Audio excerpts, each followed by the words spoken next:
Hi, folks. I'm Father Joe Grimaldi. You can call me Joe, and I'd like to welcome you to my podcast. But now, here's our host and friend, Ken Calvert. Hi, everybody. This is Ken Calvert, and welcome back to the Father Joe podcast.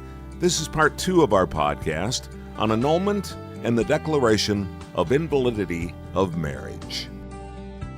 In part 2, we've covered a lot so far, and we're going to cover more.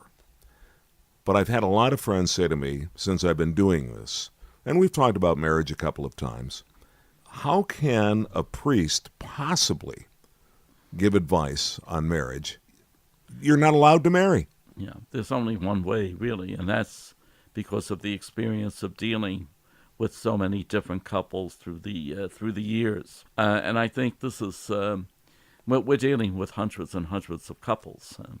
And so that after a while, there's a certain thread that runs through all of them. When you speak about human nature, priests certainly can know about human nature, despite the fact they themselves have not participated in the sexual relationships and so on and so forth. In some cases they may have, I don't know. But what I'm saying is they don't have to experience the exact such situation. We still are dealing problems between people and other people, husband and wife. They're two human beings, and they have to act a certain way, interact a certain way in order to be successful in anything. And in a marriage situation, the key thing, of course, is being faithful to each other, being honest with each other, dealing with the idea that marriage is a partnership for life, and knowing that and recognizing it. Well, certainly a priest can recognize those elements in speaking with a couple. Getting back to the annulment process, we are at the stage now where we would like to get our marriage annulled. What did you call it the first time we started this? A declaration of invalidity. So those are two different things, correct? Yes, because an annulment means that the marriage never took place. How long of a process is it to go through that? A lot of it depends on witnesses. Very often the witness will get questionnaires, and they'll put them on their desk with good intentions. As Sister used to say in the old days, the road to hell is paved with good intentions. But basically, we put the paperwork on the side. We don't get to it for months. Lack of witnesses. Whoa. A lot of people are in a hurry. But lack of witnesses very often hold up the process. So, in other words, once the process begins, it should be expeditious as much as possible. And see, the church realizes, and they should, judges have to realize that a delayed decision is a bad decision. Let me put it this way. It should be given as soon as possible. But you can't do anything unless we have the proper witnesses, unless we have the proper process that's been gone through. It starts off with somebody speaking to the priest. Father, I live in this diocese. I want to start the process for annulment. Okay, what's going on? What's happened?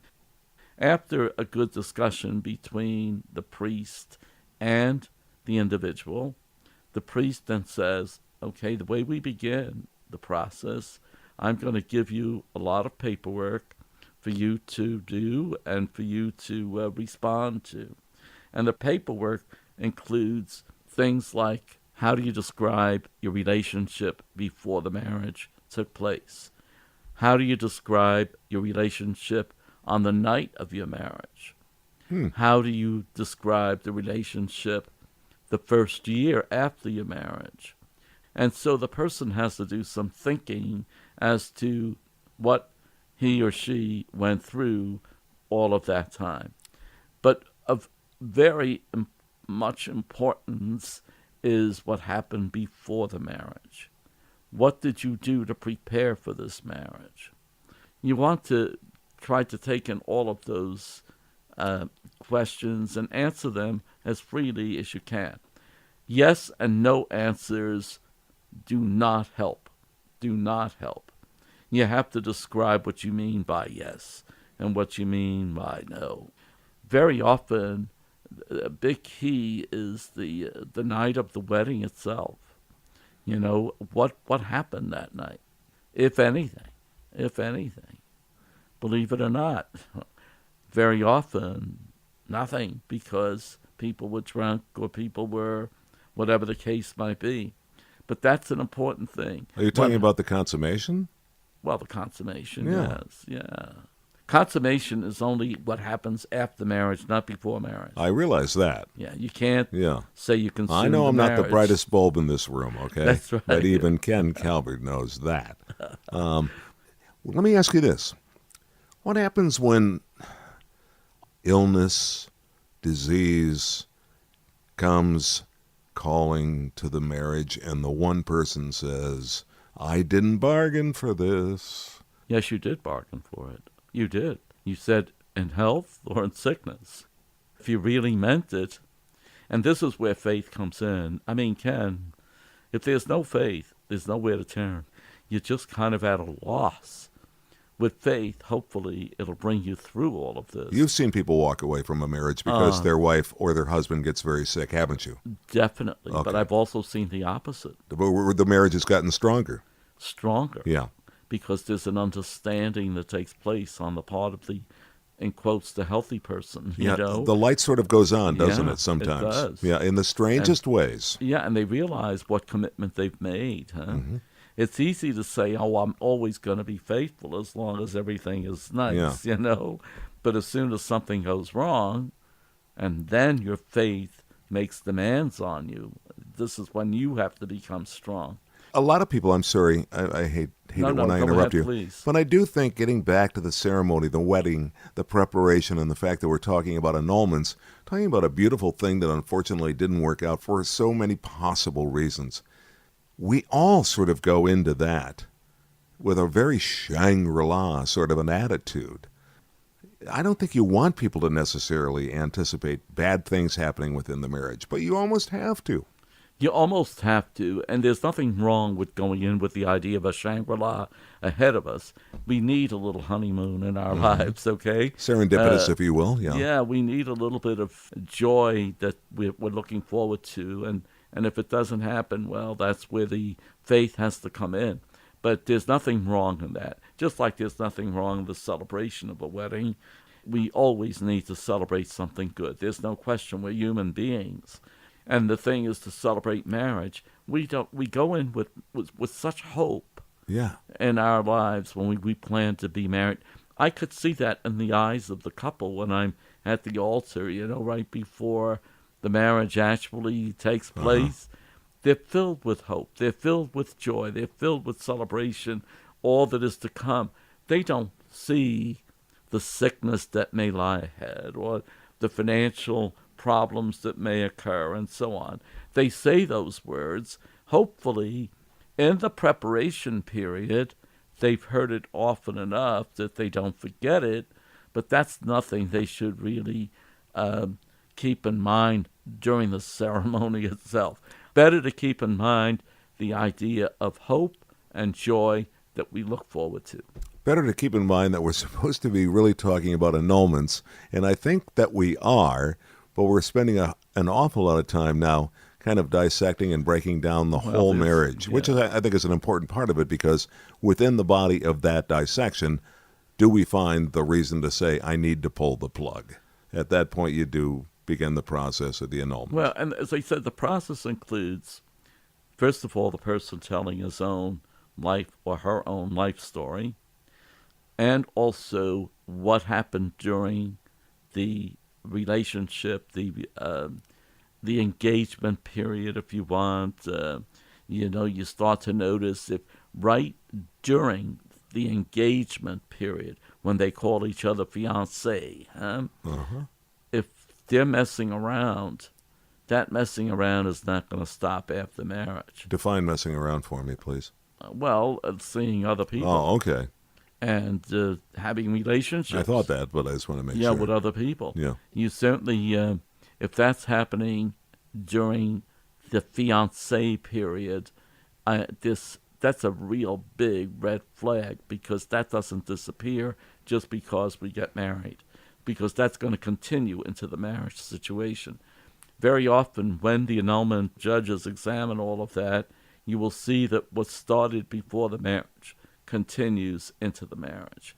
And that's a no-no. Obviously, that's a good cause for an annulment.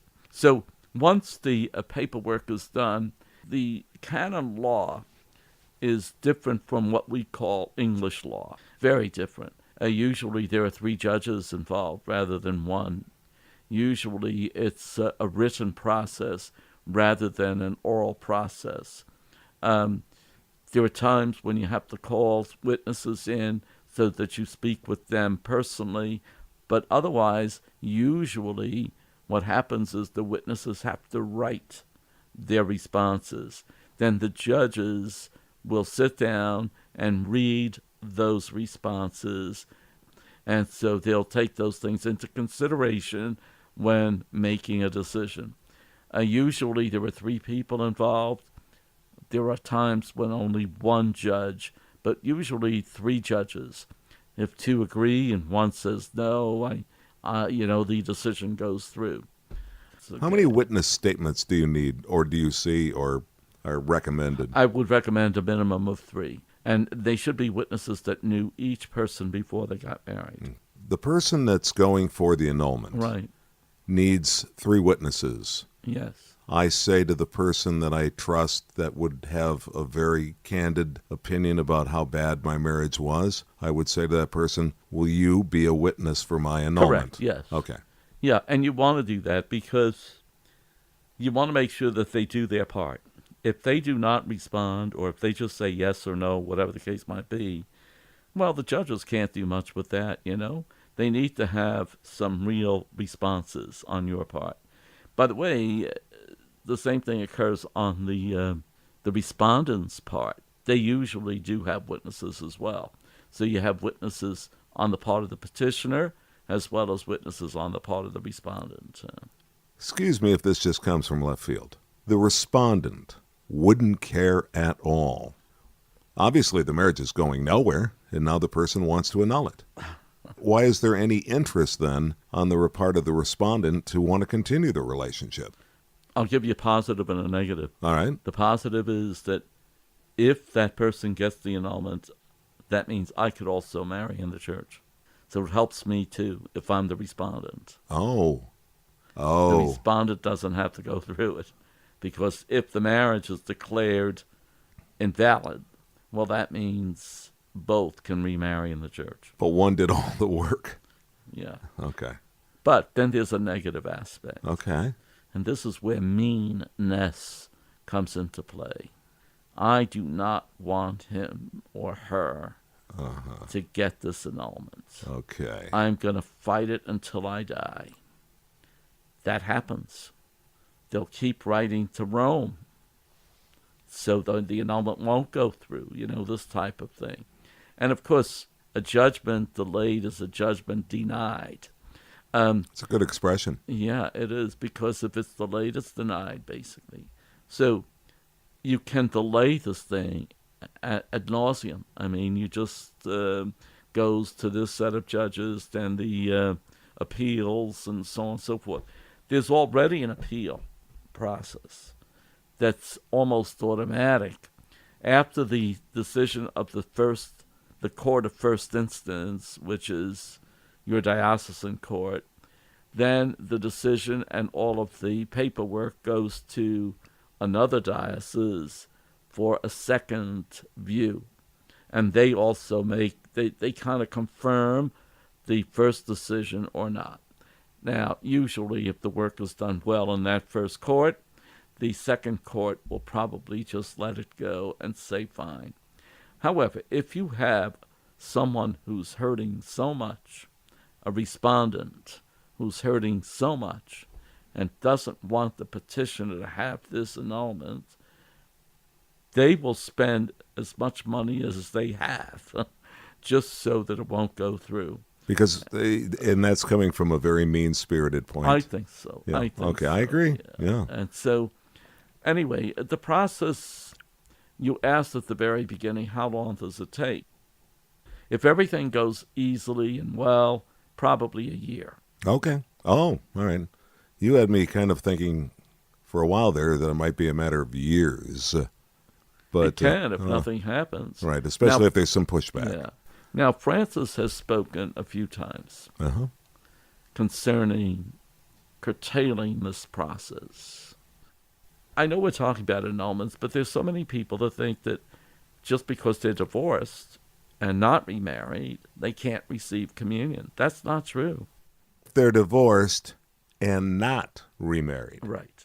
they can receive communion. Sure. If they're divorced, remarried, they Without cannot. the annulment, yeah. Without the annulment, they should not receive. Should is better, yes. Should not receive communion. Now, there's an argument among theologians that says, just when they need communion most, they're denied communion. Put me in that row, by the way. I'll take a seat on that side. How about you? I know you can't answer. I know. I just thought I'd try and get you out there, pal. But It's a wonderful thing that Francis is trying to do. However, it's going to take a long while before that comes about. You know, every time you say Mass on a Sunday, there is a good percentage of people who are in a second marriage but never have gotten an annulment. So even coming up for communion is for them a very big step because it's going against what they believe is wrong. But they want to receive communion. Not for show. They really do want to be people who are close to God. And so they keep on receiving communion. The saddest thing that ever happened to me, one of the saddest things that ever happened, was this woman who was in her 80s came to see me, and because her husband, who had been a husband for about 1 year or something like that, had died. yeah. So she said, finally I can receive communion, because for 60 years I never bothered to get an annulment, and I couldn't go to communion. Wow. She had remarried, see. Well, you imagine living that way, especially if the faith means a lot to you. And this woman obviously was in tears. She said, my first husband, he died. So I'm free to receive communion. This was after 50, 60 years of marriage. And she loved the guy that she was with, of course. And I think there's a lot of people in the congregation at Mass every Sunday who are in very good second marriages, but they never got an annulment. There's only a few people who qualify ever get the annulment. That's what I was going to, that was going to be the final question. And this is why so many of the results of that are that they are given. A lot of people say, well, I don't know if it's worth going through the annulments because they get a yes answer anyway. Well, that's because so few even apply that those who are applying have good reason. You might have maybe a 5% or so that might apply. I was going to say, I wouldn't think there are that many people, based on doing any sort of homework, that would say, okay, let's go forward. I would think most people would do their homework and go, this is a process that I don't think I can possibly win. Well, and they just get married a second time, and they can't receive. The Greek Church has a solution for that, which we could discuss at another time. But meanwhile, with the Roman Church, once you're divorced, you cannot remarry without an annulment. The case you brought up before, where someone simply wanted the annulment just to say, now I know what I did wrong. I told you this person was not Catholic even, but they just wanted to feel the sense that it was a final thing. Final question. Great job. Of course, JCL means you're versed well in canon law, correct? Well, I should be. Yeah, well, you are. Okay. Final question for you then about, got a little confusing for me near the end when you were talking about if you are divorced and not remarried, you can receive communion. If you're divorced, remarry, you cannot receive communion, which I find to be a little suspect in my mind, why she or he shouldn't be able to. Do you think Francis is looking at that as well? When a person is divorced, in the eyes of the church, unless the marriage has been annulled, that marriage is still valid. So the second marriage is considered wrong. See, I could go on and on about this because the church didn't fail, the couple did. So why doesn't the church understand that? Well, I think I thought we were and maybe in a couple of more 1,000 years we'll figure it out. But I don't have think that much time. Neither do I. But it's going to take that long. It's a very difficult thing to deal with. All right, well then, once again, we've done what I like to say we've managed to do each and every time we do a podcast, somehow ending on an imponderable here. Something I'm just going to have to put my little head on the pillow and continue to think about. We all have to, I believe. Yeah. All right. We did a heck of a job. Good job. All right. Thank you. No. I'm exhausted. Let's say you and I head into that kitchen there and have us a nice cold ginger ale, huh? How's that sound? Sounds great to me. But thank you. All right. Thank you so much, everybody. We'll see you again the next time on the Father Joe podcast. I, too, look forward to seeing you.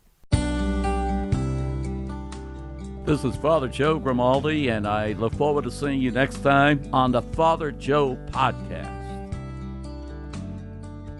If you have a question or a comment for the Father Joe podcast, send it to fatherjoepodcast@gmail.com. That's fatherjoepodcast@gmail.com. Follow Father Joe on Twitter @FatherJoePodcast. The Twitter address again is @FatherJoePodcast. Please subscribe to the Father Joe podcast on iTunes, Spotify, Stitcher, TuneIn, and soon on iHeartRadio. We also ask that you rate the podcast and feel free to leave a comment. And finally, if you have a friend that you think might enjoy the podcast, please pass it along. Thanks again for listening, everybody, and see you next time.